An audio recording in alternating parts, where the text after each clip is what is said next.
Ikalimamputsyam na kabanata. Panalangin laban sa masama. O Diyos, iligtas niyo ako sa aking mga kaaway, at sa mga kumakalaban sa akin ako ay inyong ingatan. Iligtas niyo ako sa masasama at sa mga mamamatay tao. Panginoon, tingnan niyo, inaabangan nila ako para patayin, kahit na wala akong nagawang kasalanan sa kanila. Wala akong nagawang kasalanan, ngunit handa silang salakayin ako. Sige na po, Panginoong Diyos na makapangyarihan, Diyos ng Israel. Tingnan niyo na ang nangyayari. Tulungan niyo ako. Kumilos na kayo at parusahan niyo ang mga bansang hindi sumasampalataya sa inyo. Huwag niyong kahabagan ang mga taksil na iyon. Bumabalik sila kapag gabi, at tumatahol gaya ng aso habang naglilibot sila sa bayan. Pakinggan niyo ang kanilang pananalita, kasing sakit ng tusok ng espada. At sinasabi pa nila, wala namang nakakarinig sa atin. Ngunit pinagtatawanan niyo lang sila, Panginoon. Kinukutya niyo ang mga taong hindi sumasampalataya sa inyo.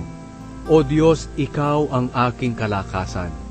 Maghihintay ako sa inyo, dahil Ikaw ang aking tagapagtanggol, at Ikaw ang Diyos na nagmamahal sa akin. Manguna ka sa akin, at ipakita mo sa akin ang pagbagsak ng aking mga kaaway. Pero huwag niyo silang patayin agad, para hindi makalimutan ng aking mga kababayan kung paano niyo pinarurusahan ang inyong mga kaaway. O Panginoon na aming pananggalang, iligaw niyo at ibagsak ang aking mga kaaway sa pamamagitan ng inyong kapangyarihan. Nagkakasala sila dahil sa kasamaan ng kanilang sinasabi. Mahuli sana sila sa kanilang kayabangan. Nagmumura sila at nagsisinungaling.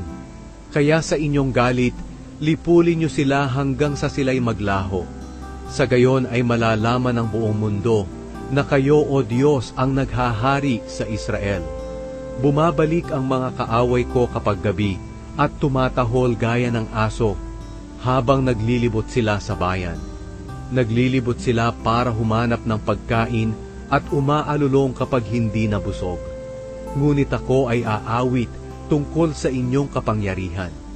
Tuwing umaga aawit ako ng may kagalakan tungkol sa inyong pag-ibig, sapagkat kayo ang aking kanlungan sa oras ng kagipitan. O Diyos, kayo ang aking kalakasan. Aawit ako ng mga papuri sa inyo, dahil kayo ang aking kanlungan at Diyos na sa akin ay nagmamahal.